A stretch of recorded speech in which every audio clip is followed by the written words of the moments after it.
Greetings, everyone, and welcome to another edition of Lesser Known But Awesome Heroes. And today, I'm actually going to be talking about multiple heroes who have taken up the name of the Atom. I'm just going to jump right straight into this because I've got quite a lot to cover. Now, we're going to start with the Golden Age Atom. That's right, Al Pratt.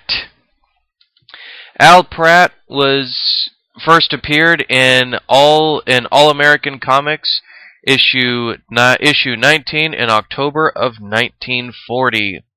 He was created by Ben Flinton and Bill O'Connor. And Al Pratt's Atom was actually influenced heavily by the life story of Joe Greenston, a Coney Island Polish strongman who is simply known as the Mighty Atom. Both the real-life Greenston, who was only 5'4" and 140 pounds, and the fictional Al Pratt were identical in the fact that they were unusually short and were self-trained in boxing and bodybuilding to overcome poor health during childhood. And he's been part of the Justice Society. He's the Justice Society, the JSA. The JSA, naturally, the Justice Society of America, the All-Star Squadron, and the Black Lantern Corps. When he started out, Al Pratt actually was just a guy in tip-top shape, peak human physical condition. However, during his days with the All-Star Squadron, he fought the reluctant villain known as Cyclotron, and absorbing energies from there, Pratt eventually gained superhuman strength and endurance, and enhanced speed and durability, and he was invulnerable to many forms of radiation, or at least most. And he found that he could do almost kind of like Marvel's Iron Fist. He could channel the radiation that somewhat swirled around his body to create a super-powered atomic punch. And when he started out, he was a 98-pound weakling who was bullied in school and was unable to impress the girl of his dreams named Mary James. He was actually trained and conditioned by ex-boxer Joe Morgan, who was actually the same man who trained Ted Grant, aka Wildcat, and actually Guardian. So Pratt would soon, and of course he would become one of the founding members of the JSA. And eventually later on, and his last Golden Age appearance was actually in All-Star Comics issue 57 in 1951. And during this last story, it was later revealed that a special Senate investigation panel had moved to obtain the identities of all active superheroes, at which point virtually all members of the JSA retired. At this point, he was actually engaged to Mary James, leading to their marriage at an unidentified point. And he would actually be revived with the rest of the JSA team in Flash Volume 1, Issue 137, and continued to make various appearances.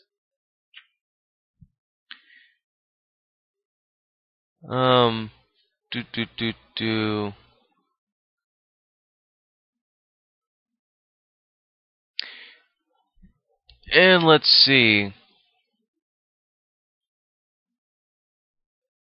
And ironically, he was actually the godfather or god-grandfather of Atom Smasher. Let's see.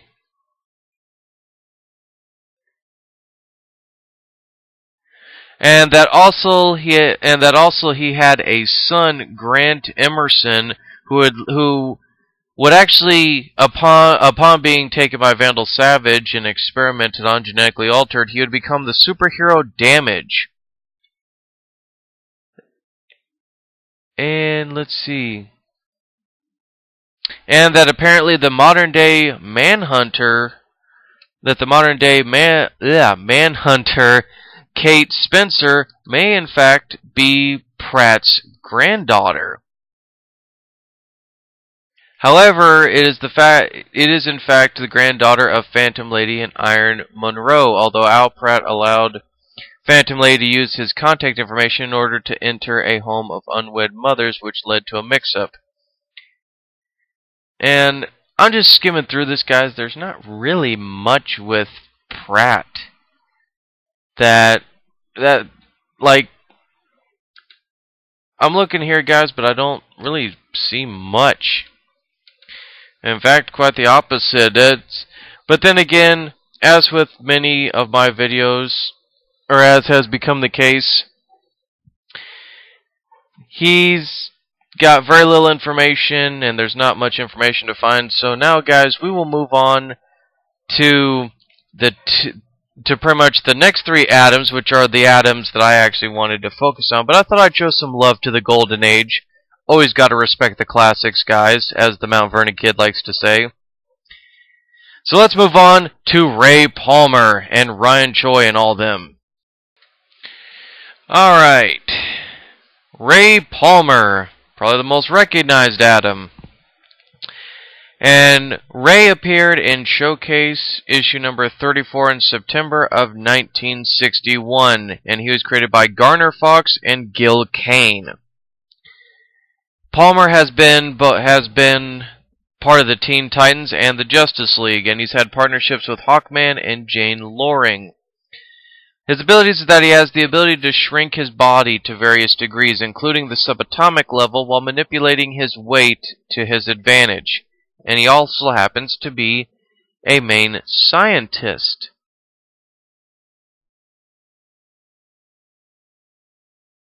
On top of that, I'm looking at something here real quick. There we go. Okay, in the Silver Age, Ray Palmer was actually a physics professor. Was a physicist and professor at Ivy University in the fictional town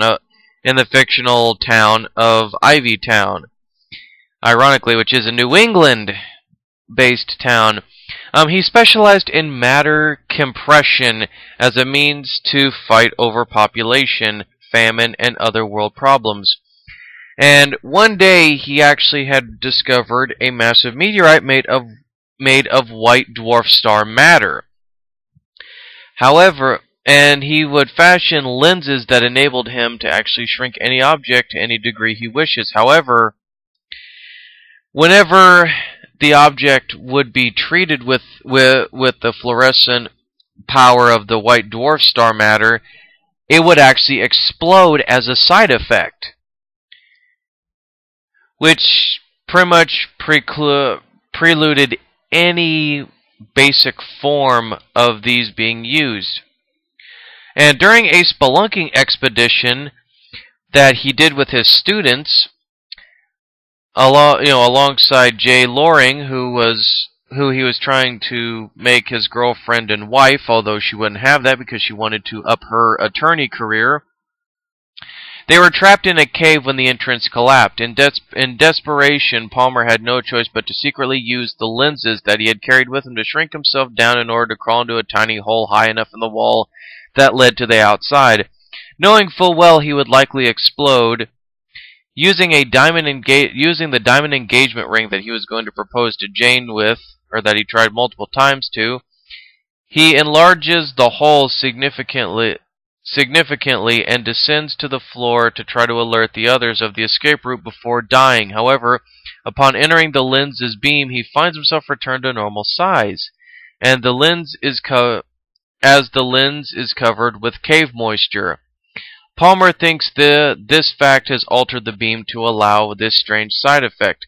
When subsequent experiments show no change with the explosions, Palmer actually then concluded that there was some kind of mysterious force in his own body, his own genetic makeup, that allowed him to shrink safely and return to normal size. He decided to use this subsequent effect to become a superhero. However, a supposed later recon in Post Brightest Day removes the influence of his exotic physical makeup, trying instead his survival to the discovery of a special compression matrix, a fabric able to spread the effects of the ray on the entire body, thus making it stable without even when shrunken down. This matrix would actually later become his costume. At the same time, Ray's father was introduced as a retcon to his history, contradicting the previous issues of both DC Presents and Adam Special #1, which showed that both of Ray's parents had died when he was young. Anyway, building a belt that had filtered lenses of white dwarf star matter, Palmer would then build a suit that was compressed enough that it would actually not only fit into the belt, but he also took the belt buckle that would turn him into the Atom and shrunk it down to where it was paper thin, to where to the glancing eye it wouldn't look, you wouldn't really be able to see it unless you had a magnifying glass. And whenever trouble arose, Palmer would hit that part of his belt buckle and would shrink down, and subsequently, while shrinking, would actually shrink right into his costume, thus making it for an easy access and for him to be able to go and be able to be on the go and on the move, right after he had shrunk down to his normal Atom size.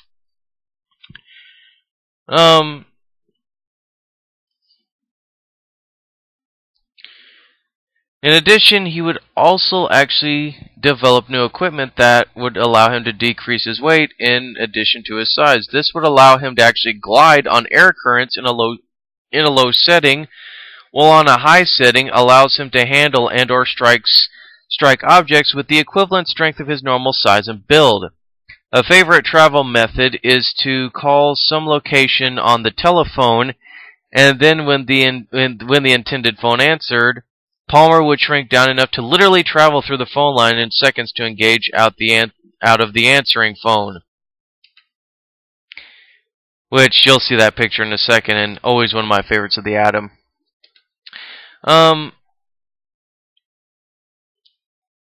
And he would also have many time-traveling tales. He would also face many unique villains such as the Floronic Man and Kronos.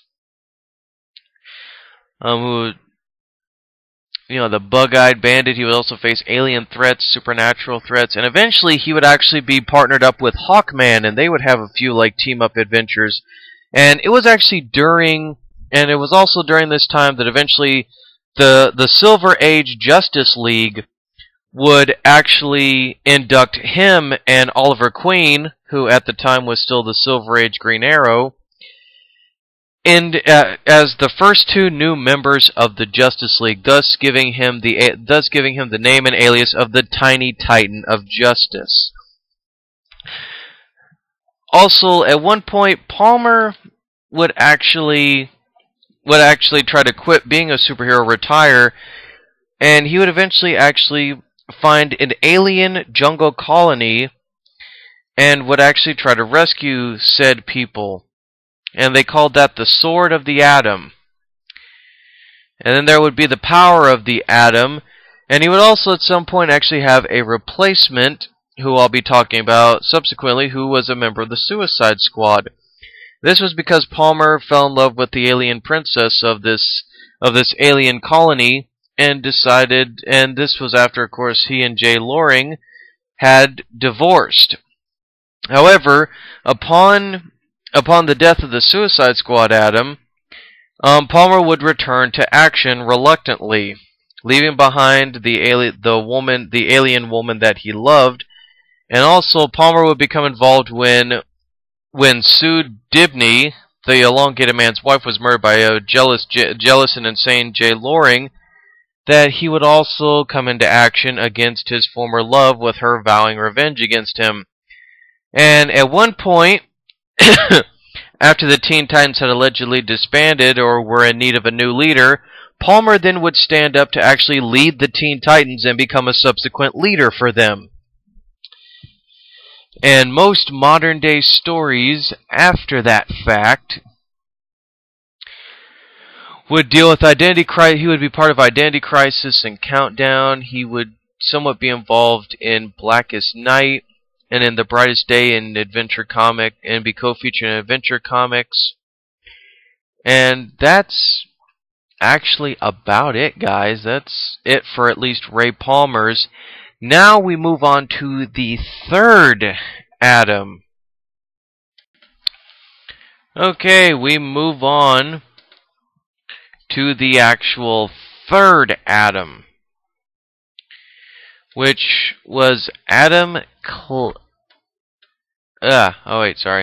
Actually, there was technically another Adam. There was Paul Hoban, who prior to Ray Palmer's faithful trip to the Amazon jungle, which I had mentioned that, he learns that his wife, Jane Loring, had an affair with fellow attorney Paul Hoban, and the two divorced. Later, Palmer would offer his blessing to the couple when they wanted to marry, and gave Hoban his size-changing belt in order to protect Ivy Town, as Ray wished to remain with the aliens that I mentioned, and with Ray there. He accepted. The belt would later be stolen by Adam Clay. It should be noted that he never took up the costume or the name of the Atom. He just had the belt. Now we move on to Adam Cray. Adam Cray is the son of the murdered of Senator Cray, who was actually murdered, and he first appeared as the Atom in the pages of Suicide Squad issue number 44 by John Asbender, however you want to pronounce that, in August of 1990. At first, he was widely believed to be Ray Palmer in disguise by both fans and characters. However, he would actually be recruited by Palmer himself, who faked his death in order to apprehend the Micro Squad, a group of villains that had been shrunken down, as well as uncover information about the shadowy government cartel, who was interested in Palmer's knowledge of the other hero's secret identities, his own identity no longer being a secret. Palmer would infiltrate the Micro Squad and Cray would gather the attention of the cartel as the new Atom, so that no one would notice Palmer assumed the identity of a fallen Micro Squad member. Atom would actually run with the Suicide Squad for a short while, serving as a secret weapon most of the time, and his existence was for a while unknown to other members of the squads. Cray even saved a wounded Amanda Waller from a group of assassins. At one point, he approaches Deadshot about the fact that Deadshot had murdered his father. Deadshot tells him that he would get only one free shot at him. Soon after, on a mission, he is impaled through the chest by Blacksnake, a Micro Squad member who he thought was Palmer. After the murder of Cray, a move which Palmer had not foreseen, Palmer would reveal himself and defeat Cray's murderer. The ruse ended. He explains himself to the Justice League, who had been searching for him after hearing rumors of a new Atom. And of course, during the events of Blackest Night, Atom's corpse is reanimated alongside several fallen Suicide Squad members. Following his reanimation, he and other Black Lanterns travel to Belle Reve to attack Bane and Black Alice. He is apparently destroyed by the Manhunter's self-destruction mechanism to unleash an explosion of Green Lantern energy that eradicates the Black Lanterns.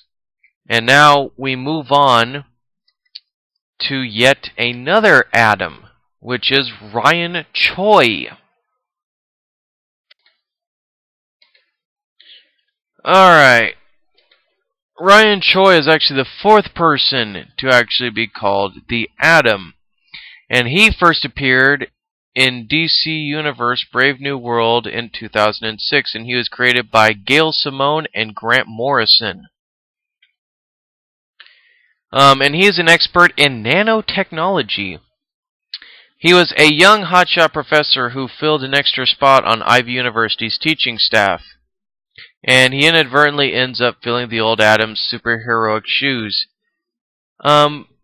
Born in Hong Kong, he was a longtime protege of Ray Palmer, who had been corresponding with him through letters. After Palmer's disappearance, he moved to Ivy Town to assume his mentor's place on the staff in Ivy Town. Following clues left by Palmer, he discovered a biobelt, which was the size and density altering mechanism that Palmer always used, and became the fourth Atom with Palmer's blessing. Though taken with the superhero style, Ryan was always a scientist first and foremost and approached many of his adventures from a scientific perspective. Since taking Palmer's place, he would find himself in the center of conflict between the forces of science and magic. It has been claimed that the impossible feats performed by Ray Palmer during his superheroic career caused the very fabric of reality to warp in Ivy Town's vicinity, making it a nexus of paranormal activity. And many parties became very much interested,